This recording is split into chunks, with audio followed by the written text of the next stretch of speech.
Good evening. Thank you all very much. This is a real honor to present, and thank you for getting us there. So, I'd like you all to imagine that you have a baby that's in the neonatal ICU, and that baby has an intravenous. Intravenous being the part that's in the vein and the tubing that connects to it. And that intravenous comes apart.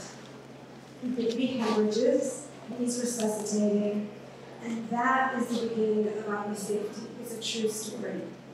That's how it was born. And so, while the baby survived, it begged the question, how come this happened?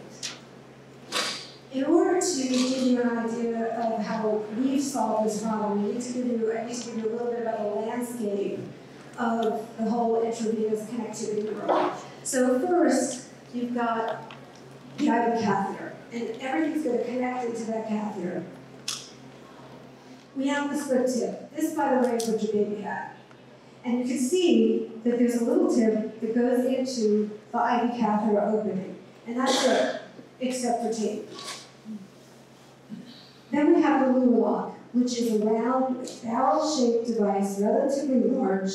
When the tubing goes into the catheter, you twist it and it locks it together. And you say to yourself, okay, well, if you have something that's working, why are you reinventing the wheel? And we are reinventing a wheel that hasn't been reinvented in 100 years. But there's reasons, and I'll tell you about them. First, let's see what we've done. So, I have to get the video, there we go. What you're looking at is a top view of the current lunar lock as it morphs into an oval shape with flat top and flat bottom.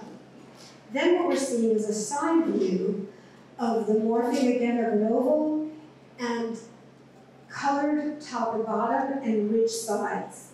So why are all of these important? And why does anybody care? Well, here's one reason. If you look at these two, you can see how much smaller the Langlock, our solution to the lunar lock, is. That means there's less surface on the skin, less irritation. And granted, we came up with this for babies originally, but the beauty is it's ubiquitous. This can be used on any patient population. They benefit by the same way, in the same way. These two pictures of babies just give you an idea of what the difference it would make if the first baby had that flat bottom, so it wasn't sticking up and at risk for dislodgement, and this baby would just benefit by having something that was smaller and fit on its finger. So here's our solution. Flat top, flat bottom, each side, easy to grasp by the clinician, much easier to use. Maggie and I are both nurses. Maggie is my co-founder who's manning the desk, the table. But Maggie and I are both nurses. And we have a passion for making sure that patient care is maximized as best it can be. And IV connectivity is one of those areas. And so we're working hard at making that happen. The one thing that we have to say is that in order to make this happen, like any other women or man-owned startup, it's hard work and we need the support of everybody we can get. The question, though, that has to be answered before we can go forward is, number one, is there a perceived need? And number two, is there market viability? So there is a perceived need. We've done market research with nurses who are the ultimate end users, really, of the whole IP chain. And the one thing we found, which is really interesting, we didn't expect this, is that nurses, we knew this, but we didn't realize what the implications were. Nurses do workarounds, and these are fixes for things that are in existence that are not perfect. And they come up with innovations that make things work better. And one of the workarounds is for IVs.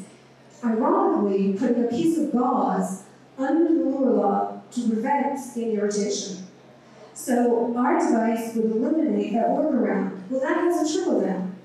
The trickle down is obviously the patient benefits, but also the hospital benefits, because it's less time and less materials used, so they benefit financially.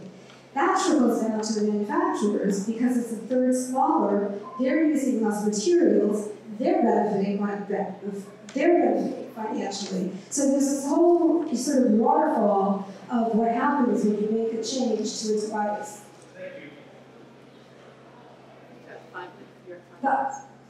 You're fine.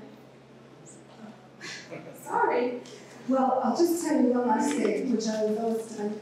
And that is that we are looking for connections to help us move forward with some of the larger distribution and manufacturing companies. Thank you very, very much.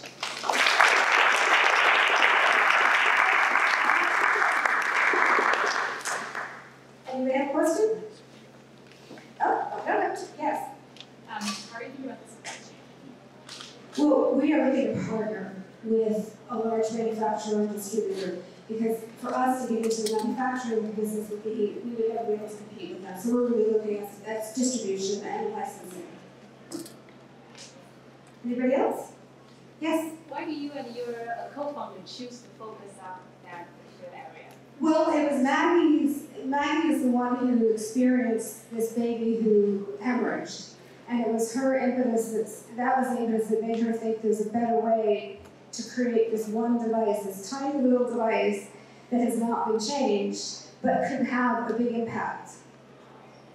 Thank you very much.